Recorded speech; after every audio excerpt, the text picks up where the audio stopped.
Selamat pagi jemaat yang dikasihi Tuhan, Shalom. Sepanjang tahun ini tema kita adalah hidup berdampak melalui kebiasaan baik. Living impactful through good habits. Dan dalam ibadah ini saya akan menyampaikan firman dengan judul menjadi pribadi yang berdampak. Saya percaya Tuhan ingin agar kita menjadi pribadi yang unggul, yang hidup di atas rata-rata, yang berdampak dan berhasil melaksanakan rencananya. Orang-orang itu seperti Yusuf, Musa, Daniel, Daud, Paulus, dan sebagainya. Tapi satu tokoh yang hari ini kita akan bahas adalah Nehemia. Kita akan baca Nehemia 1 ayat 1-4. Riwayat Nehemia bin Hakalya pada bulan Kisleu tahun ke-20, ketika aku ada di Puri Susan, datanglah Hanani, salah seorang dari saudara-saudaraku, dengan beberapa orang dari Yehuda. Aku menanyakan mereka tentang orang-orang Yahudi yang terluput, yang terhindar dari penawanan, dan tentang Yerusalem. Kata mereka kepadaku, orang-orang yang masih tinggal di daerah sana yang terhindar dari penawanan ada dalam kesukaran besar dan dalam keadaan tercela. Tembok Yerusalem telah terbakar dan pintu-pintu gerbangnya telah terbakar. Ketika ku dengar berita itu, duduklah aku menangis dan berkabung selama beberapa hari. Aku berpuasa dan berdoa ke hadirat Tuhan semesta langit. Amin. Nehemia adalah seorang juru minuman raja. Posisi yang sangat penting dan strategis, karena apapun yang mau disantap oleh raja harus dicoba oleh Nehemia supaya raja tidak diracun orang. Berarti Nehemia ini orang yang sangat dipercaya oleh raja. Tinggalnya di istana, gajinya pasti besar, semuanya terjamin. Tapi satu hari saudaranya datang dari Yerusalem membawa kabar bahwa tembok Yerusalem telah terbongkar, lalu pintu-pintu gerbangnya sudah terbakar, sehingga penyamun-penyamun bisa datang ke kota itu menjara dari rumah ke rumah karena tidak ada benteng pertahanan sama sekali. Maka timbullah keinginan di dalam hati Nehemia untuk membangun kembali tembok Yerusalem. Akhirnya berhasil.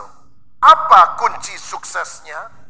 Yang pertama, Nehemia adalah orang yang punya visi yang besar. Dia tidak mempertahankan status quo, comfort zone. Dia beralih pada faith zone, zona iman. Dia melakukan sesuatu untuk kemuliaan Tuhan dan mendatangkan berkat bagi banyak orang. Dia melihat kebutuhan. Apa kebutuhannya? Tembok Yerusalem diperbaiki. Dia melihat kondisi yang ada sekarang dan kondisi yang diharapkan pada masa yang akan datang. Saya mau bilang, kalau saudara punya visi, engkau bisa membedakan kondisi saya sekarang seperti ini, gak terlalu bagus. Kondisi yang saya harapkan pada tahun depan, atau 3 tahun, 5 tahun, 10 tahun yang akan datang, jauh lebih bagus dari apa yang saya sedang alami sekarang. Dan yang menjembatani antara posisi kita kini dan posisi yang kita rindukan di masa yang akan datang adalah vision. Visi menghubungkan apa yang ada sekarang dan apa yang kita harapkan, apa yang seharusnya terjadi. Saudara, visi sejati akan melahirkan beban, passion. Karena ketika dia mendengar tentang kerusakan Yerusalem, menangislah Nehemia. Saudara-saudara, kalau engkau ingin maju dalam kehidupanmu, engkau harus punya visi. Visi saudara tentu bukan membangun tembok Yerusalem, tapi mungkin membangun bisnis supaya lebih bagus, membangun karir supaya lebih jaya, membangun keluarga supaya lebih harmonis, membangun iman, kerohanian kita supaya makin bertumbuh di hadapan Tuhan. Kalau kita rindu untuk membangun kehidupan kita, milikilah visi. Visi itu apa? Apa yang Tuhan ingin lakukan melalui kita untuk berdampak pada dunia. Visi adalah apa yang Tuhan mau lakukan kepada dunia, tapi lewat diri kita.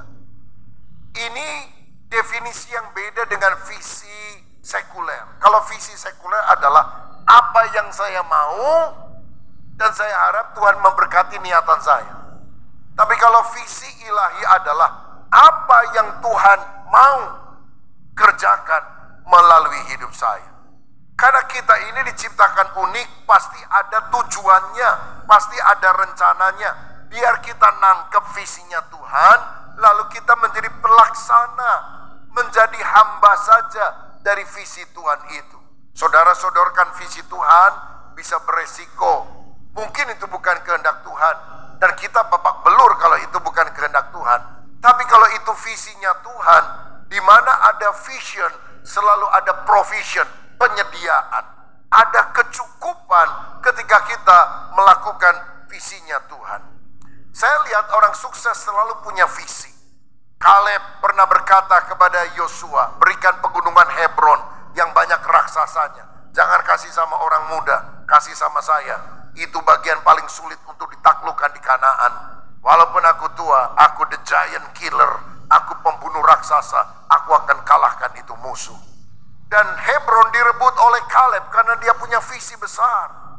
Seorang Inggris namanya Robert Rakes, ketika ibadah, dia lihat kok yang dilayani cuma orang dewasa, sedangkan anak-anak mereka lari-lari di depan pintu gereja, teriak sana sini. Lalu dia bilang, bukankah anak kecil juga harus dilayani seharusnya? Tapi majelis bilang, kami nggak tahu cara melayaninya, nggak punya kurikulum, dan tidak ada gereja lain yang melakukan hal seperti itu. Jadi kita nggak tahu gimana caranya. Dia kumpulkan anak-anak sekolah minggu di bawah sebatang pohon, ngajari dengan kisah Alkitab. Dia temukan sebuah gudang tua, ajari anak-anak itu untuk hidup benar. Dan sekarang ini seluruh dunia selalu ada pelayanan sekolah minggu kalau ada gereja. Robert Rakes adalah pelopornya. Dia adalah bapak sekolah minggu sedunia. Saudara-saudara, ada orang lain namanya Martin Luther King Jr. Seorang pendeta berkulit hitam dan melihat ada banyak diskriminasi, perbedaan antara kulit putih dan kulit hitam. Maka kemudian dia mulai turun ke jalan-jalan, ke kampus-kampus, dan dia meneriakkan sebuah pidato dengan judul I have a dream. Aku punya sebuah mimpi. Satu kali orang dinilai bukan karena warna kulitnya, tapi karena kualitas karakternya. Dan kalau Amerika pernah punya presiden kulit hitam yang namanya Barack Obama, karena visi yang dilontarkan oleh Martin Luther King Jr. Walt Disney kita kenal sebagai seorang pelukis gambar-gambar karikatur. Donald Duck, Peter Pan, Bambi, Mickey Mouse. Kemudian hari dia ingin menciptakan sebuah taman bermain untuk setiap lapisan usia. Dia beri nama Disneyland dari namanya Walt Disney. Saudara-saudara, sayang beberapa saat sebelum Disneyland diresmikan, Walt Disney-nya keburu mati. Jadi nggak bisa hadir di dalam acara peresmian. Nah, acara digelar dengan begitu mewah dan seorang bilang gini kepada panitianya, sayang sekali ya Walt Disney tidak bisa melihat hasil karyanya. Tapi panitia itu bilang, Anda salah. Kalau kita bisa melihat Disneyland yang begitu megah, itu pertama kali yang melihat adalah Walt Disney. Dia melihat dalam benaknya, dalam impiannya, dalam visinya. Dan kalau kita bisa melihat kenyataannya, karena pertama-tama Walt Disney lah yang melihat di dalam impian tersebut. Itulah visi. Visi akan menjadi kenyataan. Apa yang terjadi di alam roh akan terimplementasi di dalam alam nyata. Karena itu keberhasilan semua dimulai dengan visi. Makanya tetapkan sasaran atau visimu. Batas waktu kapan saudara akan mencapainya. Strategi untuk kita meraih visi tersebut. Dan semangat berkobar-kobar untuk meraihnya. Saudara miliki visi, punya pandangan ke depan. Dan walaupun rasanya berat, sulit bagi Tuhan, tidak ada yang mustahil. Tahun 2004, saya melihat sebidang tanah kosong di perumahan Mekarwangi di Bandung.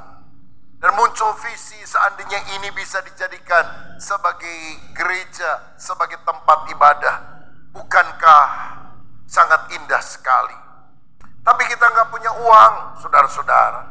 Tapi kita mulai percaya percaya bahwa bagi Tuhan tidak ada yang mustahil. Saya mengkhotbahkan hal ini.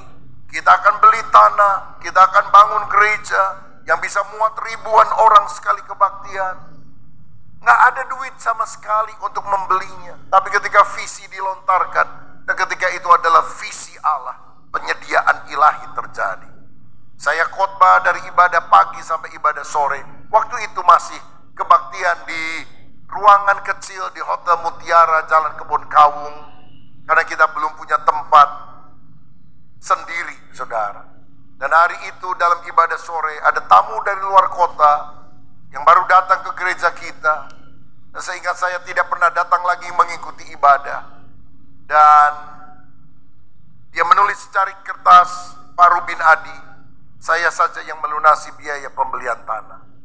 4 hari kemudian saya ketemu dengan dia di hotel di Bandung. Dan dia serahkan beberapa lembar cek lunas dalam 4 hari. Karena bagi Allah tidak ada yang mustahil. Saya ketemu pelayanan hari Natal yang lalu, 2024. Dia punya persekutuan doa, saya khotbah di Natalannya. Dan sebelum saya khotbah, saya bilang, Pak, terima kasih ya, karena kontribusi Anda menabur 20 tahun yang lalu. Tahun 2004, sekarang 2024. Sekarang di tempat itu sudah berdiri gereja. Setelah saya kebaktian, dia bilang, Pak Rubin, jangan bilang-bilang. Udah, pokoknya pelayanan maju. Orang yang memang hatinya suka memberi itu diam-diam, saudara-saudara. Yang banyak ngomong kadang-kadang gak pernah nyumbang. Haleluya. Nah, saudara-saudara, 2004 kita melihat hal itu. Kita urus izinnya, sulit, saudara. 2009 baru dapat setelah 5 tahun. Tapi selama kita memiliki strategi untuk mencapainya, walaupun izin belum dapat, gambar sudah dibuat. 2009 izin keluar, kita bangun. 2013 kita resmikan. Next slide. Jadi ini saya ada di depan gambar atau di depan gereja GBI Mekarwangi, Stairway from Heaven, tangga dari sorga. Mulai dari tanah kosong, ketika ada visi, ada strategi untuk mencapainya, ada batas waktu, Tuhan mewujudkan menjadi kenyataan. Saya percaya Tuhan adalah Allah yang menjawab visi. Dia mengabulkan apa yang menjadi kerinduan kita jika itu memang sesuai kehendak. Dimulai dengan sebuah tanah kosong, tapi dimulai dengan impian, dikerjakan dengan sungguh-sungguh. Kalau kita serius, Tuhan akan memberkati kita. Saya mau tantang saudara, hidup ini gak boleh mengalir seperti air saja. Mengalir tanpa arah sama dengan hanyut, saudara. Dan hanyut itu kadang-kadang gak jelas mau kemana. Miliki visi, sasaran dalam kehidupan ini. Apa yang akan saudara raih dalam 1 tahun yang akan datang? 3 tahun, 5 tahun, 10 tahun. Jangan dibiarkan mengalir begitu saja. Tetapkan visi, catat, tulis dengan sungguh-sungguh. Dan luangkan waktu, fokus, prioritas, jangan terganggu untuk hal-hal yang tidak terlalu berguna. Dan saya percaya ada visi besar yang Tuhan sedang kerjakan dalam hidup saudara. Orang yang berdampak berhasil adalah orang punya visi besar. Yang kedua, untuk berhasil kita perlu doa yang sungguh. Doa akan membuat visi menjadi lebih matang, tidak prematur. Karena doa membuat Tuhan terlibat dan membuka jalan. Lihat Nehemia 1 ayat 4 tadi. Ketika aku dengar berita ini, duduklah aku menangis dan berkabung selama beberapa hari. Aku berpuasa dan berdoa kehadirat Allah semesta langit. Ada banyak ide bagus yang lahir sebelum mestinya. Jadi bayi prematur. Kalau saudara terima ide-ide bagus dari percakapan, ikut seminar, atau apapun, jangan langsung dikerjakan. Karena seringkali itu jadi prematur dan tidak akan bagus. Saudara rami dulu dalam doa. Sungguh tanya kepada Tuhan. Mulai pertimbangkan, diskusi dengan orang-orang yang ada di sekitar kita. Visi itu menjadi lebih matang. Karena itu merasuk ke dalam hati kita ketika kita membawa kehadirat Tuhan. Minta persetujuan Tuhan. Sebab kalau ide-ide yang bagus selalu datang silih berganti. Dan saya bilang, jangan hanya berpikir mana yang bagus, tapi mana yang terbaik. Good is not always God's will, but God's will is always good. Yang bagus belum tentu kehendak Tuhan, tapi kehendak Tuhan adalah yang terbagus. Saudara tahu apa musuh daripada hal yang the best, terbaik? Musuhnya adalah hal yang bagus, good. Tidak cukup good, harus yang best. Saudara-saudara, kita tidak bersaing dengan orang lain, tapi kita harus mengembangkan potensi maksimal yang ada di dalam kehidupan kita. Nah, celakanya kalau kita merasa puas dengan yang lumayan. Gimana usahanya? Lumayan. Rasanya gimana? Enak gak? Lumayan. Kalau Tuhan bisa memberikan yang terbaik, kenapa kita puas dengan yang lumayan? Kita bukannya tidak bersyukur, tapi saya percaya Tuhan sedang merancangkan sesuatu yang the best untuk hidup saudara, anak-anaknya yang berharap kepada Dia. Siapa yang setuju? Berikan kemuliaan untuk Tuhan kita. Dan untuk itu harus doa sungguh-sungguh. Dan kalau kita berdoa, Tuhan terlibat, Dia akan buka jalan. Waktu raja bertanya, kenapa mukamu muram, Nehemia? Apa yang mengganjal hatimu? Dia bilang, aku dengar tanah leluhurku Yerusalem, kotanya sudah rusak. Bolehkah raja, aku pergi ke sana untuk mendirikan kembali tembok? Dia bilang, silahkan. Raja berkenan, berarti Tuhan membuka jalan bagi orang yang berdoa. Ketiga, orang yang berhasil melakukan persiapan yang matang. Ketika raja berkata, go ahead, lanjutkan, kamu boleh membangun tembok Yerusalem. Dia tidak langsung buru-buru berangkat, dia gunakan akal budinya, smart. Dan kemudian dia ngomong gini sama raja, ayat pasal 2 ayat 78. Berkatalah aku kepada raja, jika raja menganggap baik, berikanlah aku surat bagi bupati-bupati di daerah seberang sungai Efrat, supaya mereka memperbolehkan aku lalu sambil aku tiba di Yehuda. Pula sepucuk surat bagi Asaf pengawas taman raja, supaya dia memberikan aku kayu untuk memasang balok-balok pada pintu-pintu gerbang di benteng bait suci, untuk tembok kota dan untuk rumah yang akan kudiami. Dan raja mengabulkan permintaan itu karena tangan Allahku yang murah melindungi aku. Jadi dia minta surat keputusan SK dari raja, sehingga waktu dia jalan, nanti penguasa-penguasa daerah cegat, kemana kamu? Aku mau ke Yerusalem, bangun kembali. Wah, rupanya kamu mau kudeta ya, mau menentang bangsa kita ya. Dia tunjukkan surat, lihat ini ada stempel raja, aku disuruh atas perintah raja. Saudara-saudara, dia gunakan hikmatnya, dia minta surat izin. Kalau saudara mau bangun sesuatu, setelah doa, jangan langsung bangun, mesti urus izinnya, mesti dapat surat. Kalau sekarang IMB, izin mendirikan bangunan, atau PBG ya. Jadi ada bagian yang kita harus lakukan. Lagi pula dia mulai kumpulkan bahan. Mesti ada modalnya kan saudara, untuk membangun sesuatu. Dia minta supaya kayu-kayu yang bagus itu boleh dibawa untuk pembangunan kota Yerusalem.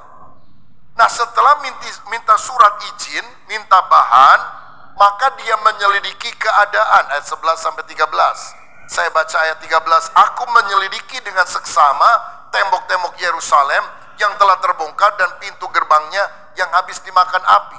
Dia membuat perjalanan yang jauh, dan setelah dia sampai 3 hari kemudian, malam-malam sendirian, dia putari itu tembok Yerusalem. Dia ingin melakukan studi kelayakan, feasibility study. Ini kerusakannya mana yang paling parah? Kalau mulai membangun harus dari mana? Berapa besar kira-kira biaya? Berapa hari, berapa bulan aku harus selesaikan? Apa saja yang dibutuhkan? Kita kalau mau berhasil, minta visi dari Tuhan, berdoa dengan sungguh, lalu lakukan bagian saudara. Saudara mengurus izin-izinnya, menyiapkan bahan-bahannya. Saudara melakukan feasibility study, studi kelayakan. Contoh, kalau saudara mau bikin restoran, saudara mau kontrak tempat, pastikan jalan itu adalah jalan yang cukup strategis, artinya gampang dijangkau oleh orang. Lalu bisa parkir atau tidak? Sebab kalau strat itu jalan utama yang nggak boleh parkir, parkirnya jauh, mungkin orang agak segan makan di rumah makan itu. Oh, ini ada lapangan parkir di belakangnya, bagus. Lalu saudara mulai menetapkan segmen masyarakat yang akan dijangkau. Apakah kelompok atas, menengah, atau bawah? Karena ini menentukan pricing. Berapa harga yang harus saya buka untuk penjualan ini? Kalau lebih mahal, maka kelompok eksklusif yang harganya cukup tinggi. Berarti servisnya bagus, ruangannya bagus. Oh, daerah ini sih kelihatannya enggak lah, udahlah menengah ke bawah saja. Saudara kasih harga yang lebih murah dan porsinya cukup banyak, tapi tetap ada margin keuntungan. Itu semua adalah studi kelayakan. Tuhan minta agar kita menggunakan akal budi kita untuk bisa memikirkan hal tersebut. Ini adalah menyelidiki keadaan. Lalu yang ketiga, dia memotivasi orang. Dia bilang kepada orang-orang yang ada di Yerusalem, aku jauh-jauh ke sini mendapatkan beban untuk membangun kota Yerusalem. Lihat, tangan Tuhan telah terbuka sehingga Raja mengizinkan. Dan dia memberikan tantangan, mari kita membangun. Lalu orang Israel berkata, kami siap membangun. Saya percaya seorang visioner mestinya juga adalah seorang motivator yang bisa bicara dan menggerakkan orang lain, ngomong supaya orang-orang merasa itu bukan visi pemimpin saja, tapi visi dari seluruh anak buahnya. Sehingga mereka bilang, kami, bukan kamu yang membangun, tapi kami siap untuk membangun. Betapa pentingnya ini untuk keberhasilan kehidupan, persiapan yang matang. If you fail to plan, you plan to fail. Jika saudara gagal membuat rencana, engkau merencanakan kegagalan bagi dirimu sendiri. Saya percaya sukses adalah ketika persiapan kita berjumpa dengan kesempatan dari Tuhan. Kesempatan yang terbuka, peluang itu adalah anugerah Tuhan. Tapi bagian kita mempersiapkan diri, sehingga waktu kita siap, kesempatannya datang, kita ambil kesempatan itu. Sebab kalau kesempatannya terbuka, saudara nggak siap, saudara juga tidak akan mendapatkan apa-apa.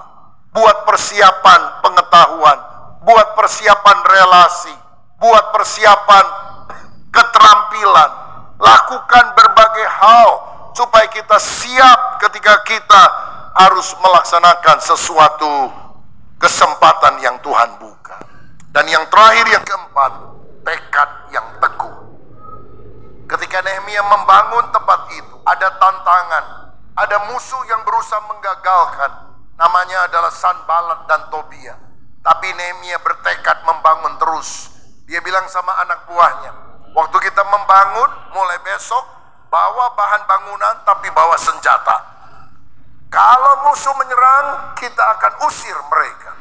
Dan jangan lupa bawa juga nafiri, trompet, shofar, supaya ketika orang-orang yang sedang membangun di berbagai tempat di tembok yang cukup luas itu, ada satu bagian yang diserang, dia tiup nafiri.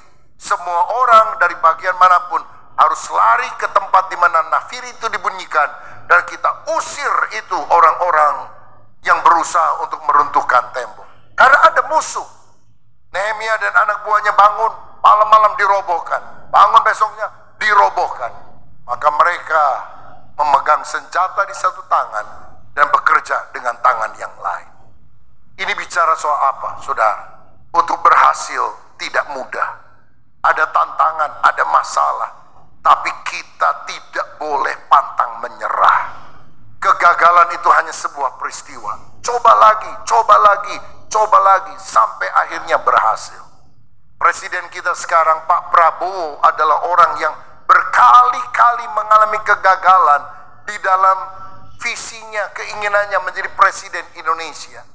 Waktu Golkar kalah pengajuan dari Pak Wiranto, lalu 5 tahun kemudian mau jadi presiden, akhirnya negosiasi, yang dinaikin jadi presiden adalah Ibu Mega, wakilnya Pak Prabowo. Kalah juga sama Pak SBY, saudara. Kemudian dia coba lagi menjadi presiden melawan Pak Jokowi dari Solo pada waktu itu. Ternyata tidak diduga Pak Jokowi tukang kayu dari Solo jadi presiden Indonesia. 5 tahun kemudian dicoba lagi, ternyata kalah lagi. Tapi kalah. Dia pantang menyerah, maju tak gentar, karena gentar tak maju. Sekarang jadi presiden Indonesia. Cukup bagus nih buat contoh kita. Saudara usaha gagal, terobos lagi. Gagal, maju lagi. Jangan udahlah bukan kehendak Tuhan, pakai nama Tuhan lagi. Udah bukan milikna. Saudara, kitanya aja kurang tekun. Tebalkan muka, berani malu, maju terus, bisa berhasil. Ada yang gagal dalam cinta, ditolak oleh pasanganmu. Jangan mati bunuh diri, gantung diri di bawah pohon kelor. Masih ada kesempatan terbuka bagimu. Apalagi kalau pacarmu itu memberi syarat kepada saudara. Kalau mau ajak saya untuk pacaran, baca dulu tulisan yang ada di pintu gerbang tol. Pastikan saldo Anda cukup. Kalau saldo tidak cukup, jangan coba-coba ajak saya. Waduh, hatimu pedih. Berusaha dulu, saudara-saudara. Ya, kembangkan kapasitas, miliki uang yang cukup. Nah, ngelamar anak orang gak punya duit, masa tiap hari dikasih makan nasi pecel? Kan kasihan juga, saudara sekalian. Bila wajahmu tidak tampan, berusahalah hidup mapan, maka tampangmu akan termaafkan. Ada usaha yang kita lakukan, saudara-saudara, tekad yang teguh. Sukses tidak mudah, tapi jangan menyerah. Kalau tujuan kita memuliakan Tuhan dan jadi berkat bagi banyak orang, Allahnya Nehemia adalah Allahnya kita. Dia akan membuka jalan, membuat kita menjadi orang yang berhasil. Siapa yang setuju berikan kemuliaan untuk Tuhan? Konklusi, ada 4 kunci untuk hidup berdampak. Pertama, visi yang besar. 2, doa yang sungguh. 3, persiapan yang matang. 4, tekad yang teguh. Boleh ucapkan bersama-sama 4 kunci hidup berdampak. Visi yang besar, doa yang sungguh, persiapan yang matang, tekad yang teguh. Sekali lagi, lebih mantap sambil berdiri dengan suara keras. Katakan kepada jiwa saudara, kalau engkau ingin berhasil dan berdampak, ada 4 kunci yang harus saya miliki. Pertama, visi yang besar, doa yang sungguh, persiapan yang matang, tekad yang teguh. Siapa yang mau berhasil? Haleluya. Udah punya visi? Puji Tuhan, bagus, tepuk tangan. Tapi yang saya tanya, punya visi enggak? Karena tepuk tangan tidak membuat saudara berhasil. Sudah punya visi? Tahun depan? 3 tahun? 5 tahun? 10 tahun? Pulang ke rumah, saudara ambil kertas doa, lalu catat 3 tahun yang akan datang, ini yang saya raih. Catat, saudara. Catat membuat engkau lebih fokus. Catat gede-gede, taruh di lemari pakaian, yang kalau saudara bangun, saudara lihat catatan itu. Punya visi yang besar. Saudara tahu waktu saya dan istri sekolah teologi, satu kali, karena kita udah dekat, kita buat satu gambar. Kalau kita nikah dan punya rumah, kira-kira rumah seperti apa yang kita miliki, lalu kita gambar. Puluhan tahun kemudian, satu kali istri saya bongkar-bongkar itu kertas-kertas zaman dulu, sampah mau dibuangin. Tiba-tiba dia temukan hal itu. Dan rumah kami mirip sekali dengan apa yang digambar. Itu visi. Doa sungguh-sungguh. Udah doa, ikuti gedor, gerakan doa dan firman. Cuma maunya aja sukses, tapi doa nggak mau, firman nggak mau, bagaimana bisa? Ada harga yang kita harus bayar. Persiapan yang matang, bikin preparation. Saudara belajar macam-macam ilmu, ketemu orang-orang yang lebih berhasil, tanya kepada mereka apa rahasia suksesnya. ATM, amati, tiru, modifikasi, dan tekad yang teguh. Walaupun berat, sulit, gagal, maju, maju, maju, maju. Pak Prabowo aja maju, maju, maju, maju. Berhasil saudara. Saya percaya bersama Yesus bisa. Bagi Tuhan tidak ada